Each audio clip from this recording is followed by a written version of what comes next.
Hello, this is a video to walk you through the steps on how to post a volunteer opportunity with Hands On Atlanta. So first thing is to log into your nonprofit portal, which is this screen right here. And then when you're ready to create your volunteer opportunity, you'll click on the Volunteer Opportunities tab. So from here, you'll see all of your past and upcoming volunteer opportunities with Hands On Atlanta. If you're ready to create a new opportunity, what you do is you click this Create Volunteer Opportunity button on the right side. From here, you can add your volunteer opportunity name, which should be short and descriptive, something that will catch the attention of a volunteer looking on our website. Then next, you'll pick the schedule type. So you have two schedule types with Hands On Connect, which is our volunteer management software. You have date and time specific and individually scheduled. So date and time specific projects are ones that show up on our calendar. They take place at a specific date and time for a specific number of volunteers. So just keep in mind that if you have the free partnership, you can only post three date and time specific volunteer opportunities on our website. Individually scheduled opportunities are ones that don't necessarily take place on our, that don't show up on our calendar and don't necessarily take place at a specific date and time, but are more flexible schedule. So for this first walkthrough, I'll show you date and time specific, and then I'll walk you through individually scheduled next.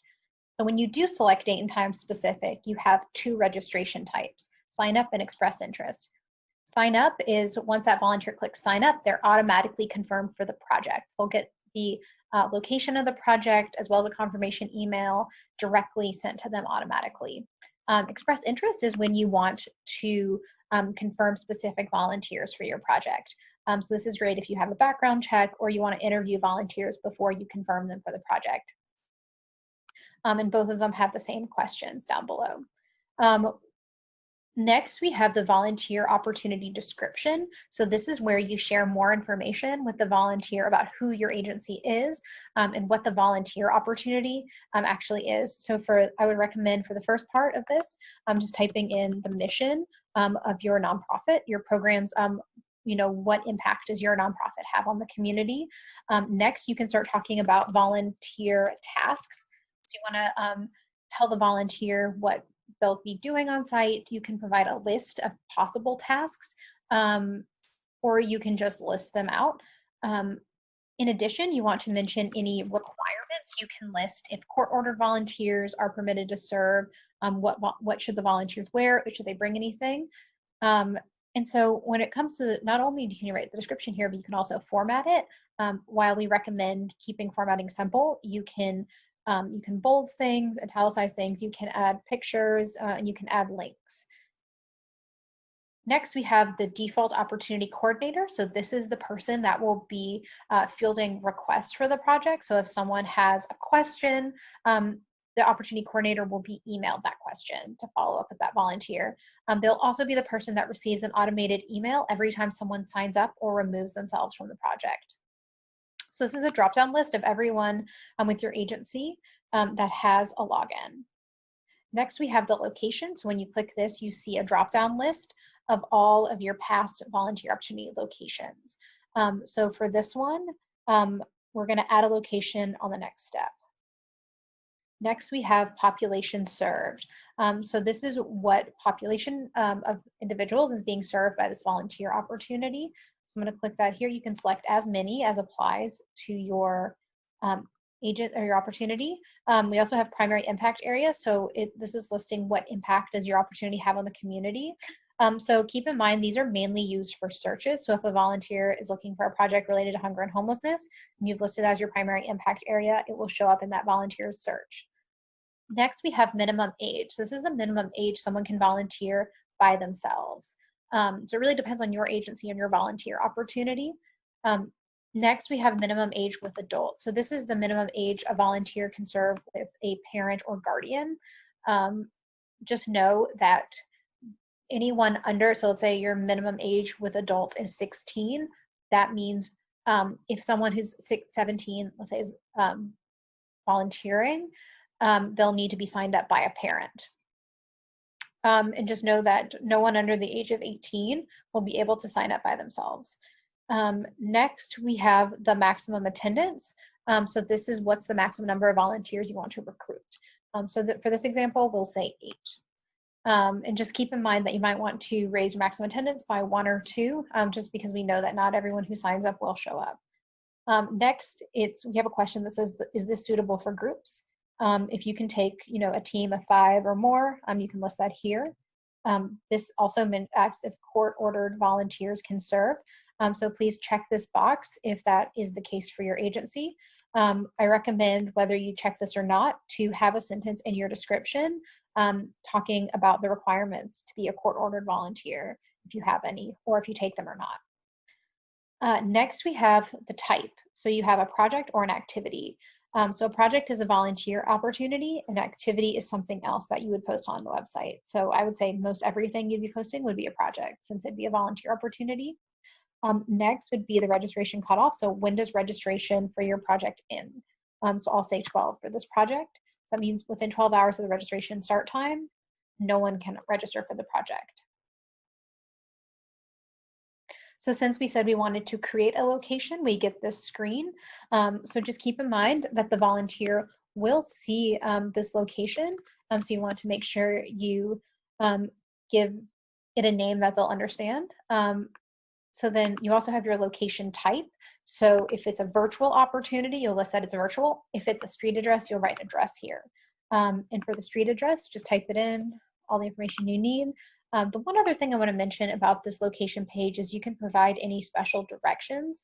So for example, if it's hard to find the parking for your volunteer opportunity, or if you want to tell the volunteers where to meet when they get on site, you can list that as special directions. We've also had partner nonprofits list if the project is transit accessible, like if there's a bus route nearby, you can provide those transit instructions as well.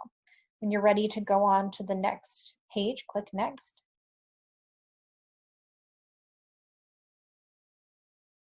So next you get a question that asks, does this opportunity take place on a regular schedule?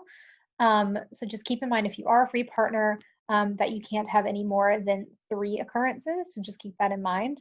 So if this is just a one-time project, you'll say no here, and you'll just type in, you can either type in the date or you can use this calendar to find the project date. Just keep in mind that we request that all projects are posted 2 weeks before the actual date of the project. So let's say this one is coming up on a few Saturdays from now. You'll click the date, and then you'll click the start time. You can either type it in or select it from this dropdown. So we're going to say this one is 9 o'clock a.m. to 12 o'clock p.m. And you can create additional occurrences here, or occurrences are date and time, so another project date and time. Or if you just have that one, you can click create. But if your project does occur on a regular schedule, you could say yes here. So what you'll do is you'll pick the start date, which is the date of the very first occurrence, or project date and time, and then end date, which is the very last date of your occurrence. So for example, let's say we have this project that takes place the second Saturday of every month. We can pick the first Saturday here. We can pick the last Saturday we want to post here. And then we can pick the start time of the project. So this is what time does each occurrence or project date and time take place. So we can say this one takes place at 9 o'clock a.m. and it ends at 12 o'clock p.m.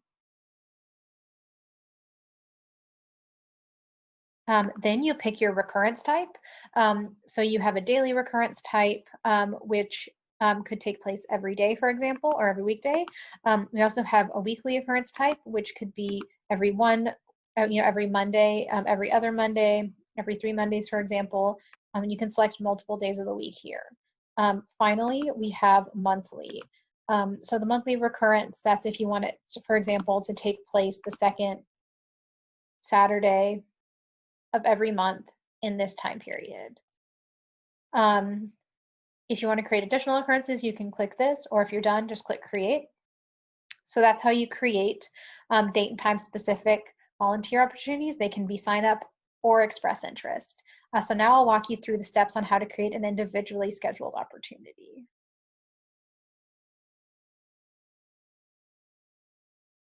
So we are back on this main screen.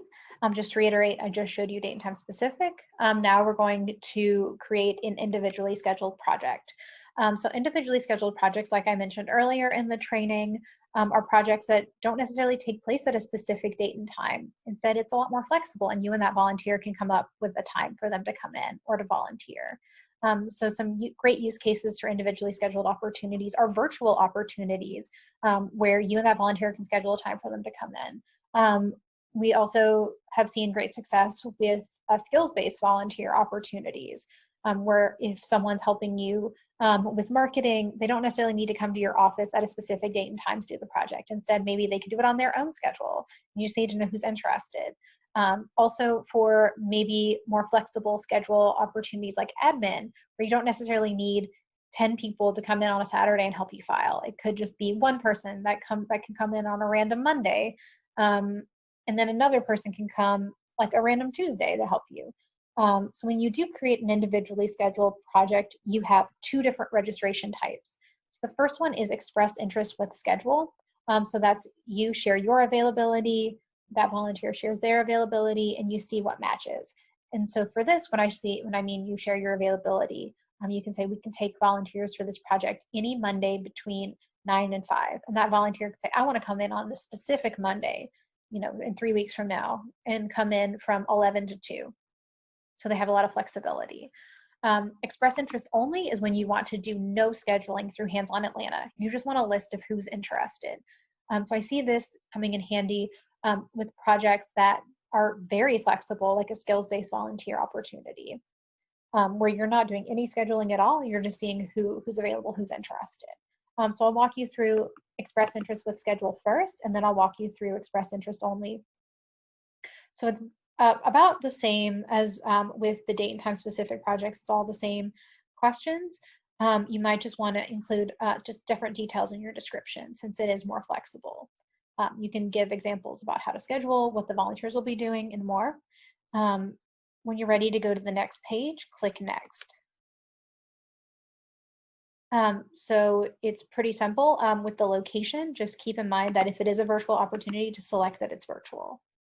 When you're ready to go on to the next page, click Next. So when you're creating an individually scheduled project with schedule, you'll pick the start date, which will be the very first date that you need volunteers. You could have this start as early as next week, for example. Since it's flexible schedule, we don't have that 2-week requirement to get it posted. So let's say for this project, we need office assistants, and we can have folks in our office every Monday between 9 and 5. So I'll say the very first Monday we need it is this next Monday, and then you pick your end date. Just keep in mind when you're creating an end date for an individually scheduled project to make sure that end date is no more than about 2 to 3 months out. We've just learned from experience that scheduling things more than 2 to 3 months out can get a little complicated. So for this one, we'll have it just a couple months out. And let's say for this example, we can take volunteers any Monday, anytime between 9 o'clock a.m. and let's say 5 o'clock p.m. And when you're done, you click Add Day and Time. You can add as many days and times as you need. So let's say you can't take any volunteers between noon and 1 because of a lunch break. Well, you could just create a Monday from 9 to 12, and then another Monday shift between, let's say, 1 and 5. Just know that a volunteer can select any Monday in this time period any time between 9 and 5 with no minimum. So just keep that in mind. If you do have a 2-hour minimum to volunteer, you should include that in your volunteer opportunity description. When you're done, click Create. Next, I'll show you how to create an individually scheduled express interest only. So we're back to this main page. So we've selected individually scheduled. And instead of express interest with schedule, we'll pick express interest only. and then scroll down. All the questions are exactly the same. Click next. Once again, if the project is virtual, select virtual. If it's an address, select address. Then click next. So when you're doing express interest only, that means there's no scheduling at all. So for start date, you just pick the very first date that you want this to show up on the Hands On Atlanta website. So we'll say we want to start next week. And you pick your end date, which is the very last date you want it to show up on the Hands On Atlanta website. And just know that, let's say I want it through the end of October. Let's say October comes around and I want to extend it. That's perfectly fine. When I'm done, I'll click create.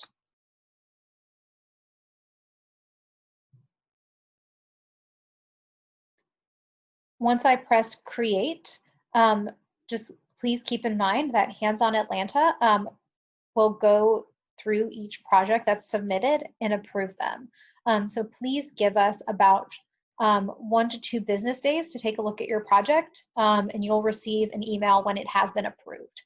So when it does, when you do click create, you see the volunteer opportunity overview screen, which is here. So this will show you an overview of what you just submitted. And you can see your description, you can see your default location, and if you need to edit anything, you'll click edit here. If you want to go ahead and take a look at the formatting of your volunteer opportunity, make sure it's readable on the public site. You can click this view opportunity on public site button just to see what it would look like. If you see anything that needs, if your formatting looks off or you need to change anything, just click back and click edit, and then edit your description. And like I mentioned, you should receive an email when your project has been activated on the Hands On Atlanta website. So thank you so much, and please let us know if you have any questions.